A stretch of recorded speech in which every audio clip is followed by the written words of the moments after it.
नमस्कार दोस्तों, पीएस से डग यूट्यूब चैनल पर आप सभी दोस्तों का हार्दिक स्वागत है। और मैं पंकज राठौर आपको पढ़ा रहा हूँ राज व्यवस्था या जो संविधान है भारत का उसके बारे में। और उसमें भी अपन जो टॉपिक पढ़ रहे हैं दोस्तों वो है मौलिक अधिकार, यानी कि जो फंडामेंटल राइट्स हैं उनके बारे में अपन पढ़ रहे हैं।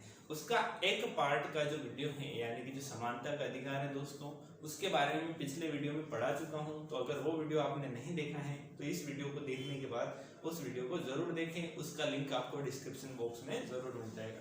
दोस्तों, हम पढ़ रहे थे कि जो मौलिक अधिकार हैं वो मौलिक अधिकार 12 से लेकर अनुच्छेद आर्टिकल 12 से लेकर आर्टिकल 35 तक क्या है, मौलिक अधिकार दिए गए हैं। तो ये किसने सबसे पहले मांग की थी, औपचारिक मांग किसने करी थी, क्यों करी थी, कहाँ से लाए गए, सारी चीजें अपन डिस्कस कर चुके हैं। इनको अमेरिका के संविधान से लिया गया, भारतीय संविधान में, यूएसए के संविधान से। और दोस्तों अभी अपन पढ़ने वाले हैं स्वतंत्रता का अधिकार, यानी कि जो राइट टू फ्रीडम है उसके बारे में पढ़ने वाले हैं कि किस प्रकार की अपने को स्वतंत्रता दी जाती है और किस समय अपनी स्वतंत्रता का हनन कर लिया जाता है। जैसे कि अभी जो कोविड काल था इसमें बहुत सारी आपकी स्वतंत्रताएं छीन ली गई थी। तो क्या रीजन था, उनको कब कब छीना जा सकता है आपके मौलिक अधिकारों को, है ना, और कब कब ये लागू रहते हैं। तो जो सामान्य स्थिति रहती है उसमें आपको सभी मौलिक अधिकार प्राप्त रहते हैं। 6 जो मौलिक अधिकार अभी वर्तमान रूप में जो संविधान में वर्णित है, जैसे कि संपत्ति के अधिकार को खत्म कर दिया गया है। तो कब खत्म किया गया उसके बारे में मैंने आपको पिछली वीडियो में सारी डिटेल बता दी है। तो अभी अपन देखने वाले स्वतंत्रता का अधिकार, और ये है अनुच्छेद आर्टिकल 19 से लेकर 22 तक। 19 से लेकर 22 तक जो चीजें दी गई हैं वो सभी स्वतंत्रता के अधिकार के अंतर्गत आती हैं। तो सबसे पहले देखते हैं दोस्तों जो आर्टिकल 19(1) है, क्योंकि इसके 6 पार्ट हैं। आर्टिकल 19(a) या 19(1) जो है उसमें क्या वर्णित है, इसे 19 क भी कहा जाता है, 19(a) भी कहा जाता है, 19(1) भी कहा जाता है। तो इससे आपको समझ जाना है। तो दोस्तों इसमें किस प्रकार की अपने को स्वतंत्रता दी गई है कि अपना विचार रखने की, अपनी बात रखने की, बोलने की जो स्वतंत्रता है वो किसमें दी गई है, 19(1) में दी गई है, 19(a) में दी गई है, जिसे अपन वाक की स्वतंत्रता भी कहते हैं। बोलने की या वाक की स्वतंत्रता ये किसमें दी गई है, अनुच्छेद 19(1) में अपने को प्रदान की गई है। उसके अलावा दोस्तों जो अपन झंडा फहराते हैं या जो झंडा फहराने की स्वतंत्रता है वो भी आर्टिकल 19(1) के तहत अपने को भारतीय नागरिकों को प्रदान की गई है। उसके अलावा दोस्तों जो प्रेस की स्वतंत्रता है वो भी एक प्रकार की विचार रखने की स्वतंत्रता है, या विचार रखने या वाक बोलने की स्वतंत्रता है, उसे प्रेस की स्वतंत्रता भी अपन कह सकते हैं। तो वो भी 19(1) के तहत अपने को प्रदान की गई है। 19(1) के तहत अपने को प्रदान की गई है कौन सी, वाक या बोलने की स्वतंत्रता, विचार रखने की स्वतंत्रता, झंडा फहराने की स्वतंत्रता, प्रेस की स्वतंत्रता, यानी कि जो प्रेस होता है, जो न्यूज होता है उसकी स्वतंत्रता सभी 19(1) के तहत अपने को दी गई है। आर्टिकल 19 पूरा दोस्तों जब भारत में क्या होता है कि आपातकाल की स्थिति होती है, कोविड जैसी जो लॉकडाउन जैसी स्थिति होती है उसमें हटा लिया जाता है। अब देखते हैं दोस्तों कि 19(b) में क्या है, आर्टिकल 19(2) या 19(b). तो इसमें दोस्तों दिया गया है कि आप निशस्त्र होकर कहीं पर, कोई भारत देश में कहीं पर भी किसी प्रकार का सम्मेलन कर सकते हैं, यानी कि निशस्त्र सम्मेलन करने की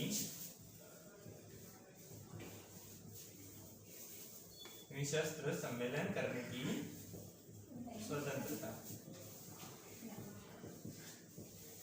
इसमें दिया गया है। निशस्त्र सम्मेलन करने की स्वतंत्रता कि आप भारत में कहीं पर भी निशस्त्र यानी कि बिना शस्त्र के प्रयोग किए, बिना हथियारों को ठहराए जो सम्मेलन है उसको कर सकते हैं, जो सभा है उसको कर सकते हैं। उसके बाद देखते हैं दोस्तों आर्टिकल 19(c) के बारे में, या 19(3) है उसके बारे में। तो इसके द्वारा दोस्तों आप क्या कर सकते हैं कि जो संघ होता है उसको बना सकते हैं। तो इसमें संघ बनाने की स्वतंत्रता प्रदान की गई है। संघ बनाने की स्वतंत्रता 19(c) के तहत या 19(3) के तहत प्रत्येक भारतीय नागरिक को ये स्वतंत्रता है कि वो अपना संघ बना सकता है। केवल जो प्रशासनिक अधिकारी होते हैं जैसे कि पुलिस और उसके अलावा जो डिफेंस होती है, जो रक्षा की जितने भी समितियां होती हैं वो अपना संघ नहीं बना सकते, इसके अलावा जैसे कि शिक्षकों का संघ होता है, बहुत सारे जो सरकारी कर्मचारी होते हैं उनका भी संघ होता है, पटवारी संघ होता है। तो ये संघ बनाने की स्वतंत्रता 19C के तहत आपको प्रदान की जाती है। देखते हैं आर्टिकल 19D या 19(4) के बारे में। दोस्तों जो आर्टिकल 19(4) है उसके तहत आप भारत में कहीं भी विचरण कर सकते हैं। भारत में कहीं भी विचरण करने की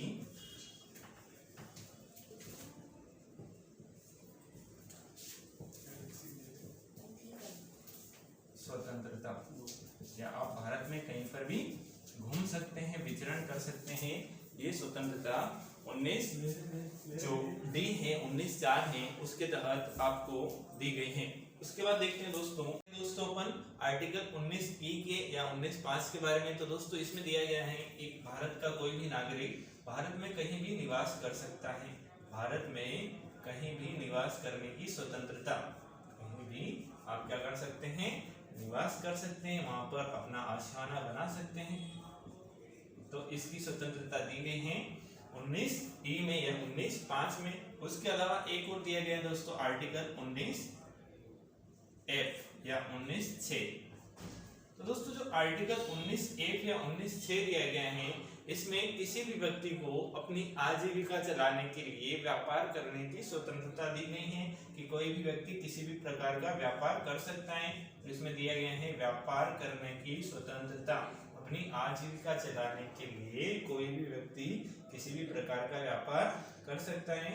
तो ये किसमें दिया गया है, आर्टिकल 19(6) में। और दोस्तों 19 के जितने भी पार्ट हैं 19 1 2 3 4 5 6 सभी से क्वेश्चन पूछे गए हैं और पूछे जाते हैं, तो इसको अच्छे से अपने को तैयार करना है। 19(1) में दिया गया है बोलने की स्वतंत्रता, प्रेस की स्वतंत्रता, झंडा फहराने की स्वतंत्रता।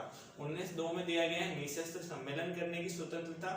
19(3) में दिया गया है संघ बनाने की स्वतंत्रता। 19(4) में कहीं भी आप विचरण कर सकते हैं, घूम सकते हैं। 19(5) के अनुसार आप भारत में कहीं भी निवास कर सकते हैं, अपना आशियाना, अपना घर बना सकते हैं, वहां पर रह सकते हैं, इस पर कोई पाबंदी नहीं होगी।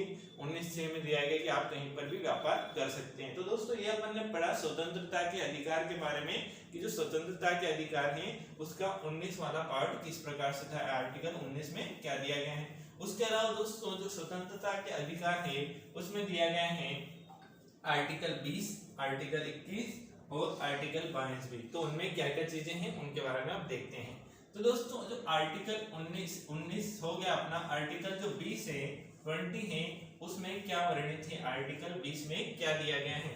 तो आर्टिकल 20 जो है आर्टिकल 20 है उसमें दिया गया है कि अगर कोई व्यक्ति कोई अपराध करता है या नहीं करता है, अगर उसको पुलिस जो होती है हिरासत में ले लेती है या कोर्ट में कोई भी मुकदमा चलता है, तो अपराध में अपने दोष को सिद्ध करने के लिए या दोष नहीं किया है उसने, ऐसा सिद्ध करने की उसको स्वतंत्रता होती है।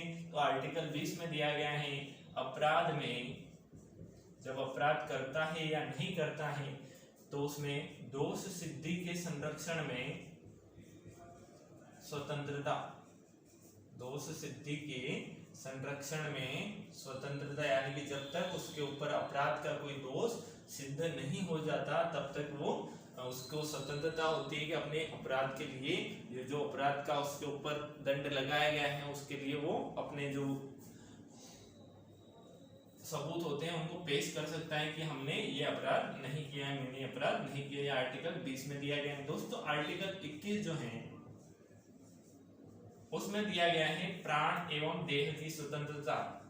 जो प्राण है वो अपना शरीर है, प्राण एवं देह की स्वतंत्रता आर्टिकल 21 में दिया गया है। यानी कि सभी व्यक्तियों के जो प्राण हैं वो खुद के हैं, खुद के उनके ऊपर स्वतंत्रता है, खुद का शरीर है, खुद के उनके ऊपर स्वतंत्रता है, शरीर के ऊपर जो देह है दूसरी का इसके ऊपर अधिकार नहीं होगा, ऐसी स्वतंत्रता आर्टिकल 21 में दी गई है। इसके अलावा 21 में दोस्तों दिया गया है निष्ठा का अधिकार, राइट टू प्राइवेसी, निष्ठा का अधिकार, आप अपने किसी भी वस्तु को, किसी भी चीज को निजी रख सकते हैं। निजता का अधिकार है आपको, आपकी चैट है, आपके जितने भी कांटेक्ट है, सारी चीजों को आप प्राइवेट रख सकते हैं। ये निजता का अधिकार आर्टिकल 21 आपको प्रदान करता है, आर्टिकल 21। इसके साथ दोस्तों आर्टिकल 21A भी है, जो काफी इंपॉर्टेंट होता है, एग्जाम में पूछा जाता है इसके बारे में। ये बहुत ही महत्वपूर्ण है, इंपॉर्टेंट है। इसको दोस्तों मूल रूप से संविधान में सम्मिलित नहीं किया गया था, इसको बाद में जोड़ा गया है। तो इसको कब जोड़ा गया? 86वें संविधान संशोधन के द्वारा 86वें संविधान संशोधन 2002 के द्वारा इसको जोड़ा गया है। तो इसमें क्या चीजें, आर्टिकल 21A में दिया गया है कि 6 से 14 वर्ष तक के बच्चों को, 14 वर्ष तक के बच्चों को निशुल्क, यानी कि बिना किसी शुल्क के एवं अनिवार्य शिक्षा प्रदान करना, या अनिवार्य शिक्षा पाने का अधिकार। ये 6 से 14 वर्ष तक के बच्चों को निशुल्क और अनिवार्य शिक्षा पाने का अधिकार आर्टिकल 21A में दिया गया है। और ये 3 जगह पर इस चीज को मेंशन किया गया है। एक जगह पे राज्य के नीति निर्देशक तत्व में तथा मौलिक कर्तव्य में भी इसको इंक्लूड किया गया है। और इससे क्वेश्चन पूछे जाते हैं कि 21A को कब जोड़ा गया, 21A किससे संबंधित है। इसके अलावा देखते हैं दोस्तों आर्टिकल 22 के बारे में। आर्टिकल 22 के बारे में, तो इसमें दिया गया है कि गिरफ्तारी के संदर्भ में संरक्षण, गिरफ्तारी के संदर्भ में संरक्षण, अगर आपको गिरफ्तार किया जाता है तो उससे पहले उसका संरक्षण कर सकते हैं आप, या गिरफ्तारी जब होती है तो उससे पहले अपने कुछ जो सबूत होते हैं उनको पेश कर सकते हैं कि आपने दोष किया है नहीं किया है, आपको आसानी से गिरफ्तार नहीं किया जा सकता। उसके लिए जो डॉक्यूमेंटेशन होता है या जो आपके खिलाफ कोई एविडेंस होता है उसको पुलिस को लाना पड़ता है, उसके बाद ही आपको क्या कर सकते हैं, गिरफ्तार कर सकते हैं। जो वारंट होता है वो लाना पुलिस को आवश्यक होता है। तो ये गिरफ्तारी के संदर्भ में संरक्षण दिया गया है आर्टिकल 22 में। अब देखते हैं दोस्तों अपन जो तीसरा जो अपने को अधिकार प्राप्त है उसके बारे में।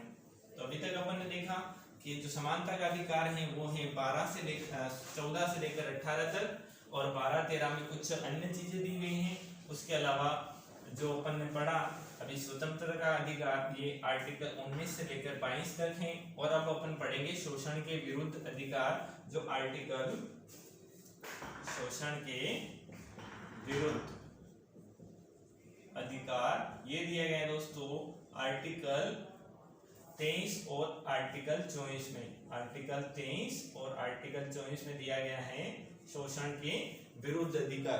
तो इसमें दोस्तों 2 आर्टिकल अपने पास हैं, एक आर्टिकल 23 अनुच्छेद 23,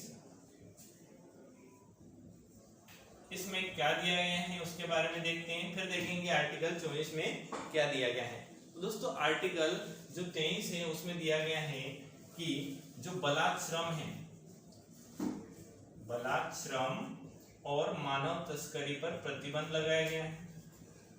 बलात् श्रम एवं मानव तस्करी, जो व्यक्तियों की तस्करी की जाती है, गरीबों को खरीदा जाता है, उस पर क्या लगाया गया है, प्रतिबंध लगाया गया है। और इसके अलावा जो आर्टिकल 24 है, आर्टिकल 24 है, उसमें दिया गया है बाल श्रम पर प्रतिबंध, बाल श्रम पर प्रतिबंध। दोस्तों इसके अलावा धार्मिक स्वतंत्रता का अधिकार और शिक्षा और संस्कृति का अधिकार तथा संवैधानिक उपचारों के अधिकार, 3 अधिकार और बचे हैं। तो इनको दोस्तों अपन पढ़ेंगे नेक्स्ट वीडियो में। उसके लिए दोस्तों आपको पीएससी अड्डा के यूट्यूब चैनल को सब्सक्राइब करना है, वीडियो को लाइक करना है और शेयर करना है। तो दोस्तों अगर वीडियो आपको अच्छा लगा हो तो लाइक करें, शेयर करें अपने दोस्तों में, अपने परिवार वालों में, तथा पीएस अड्डा के यूट्यूब चैनल को सब्सक्राइब जरूर करें। आप हमें इंस्टाग्राम, टेलीग्राम आदि जो सोशल मीडिया प्लेटफॉर्म है उन पर फॉलो जरूर करें। Thank you.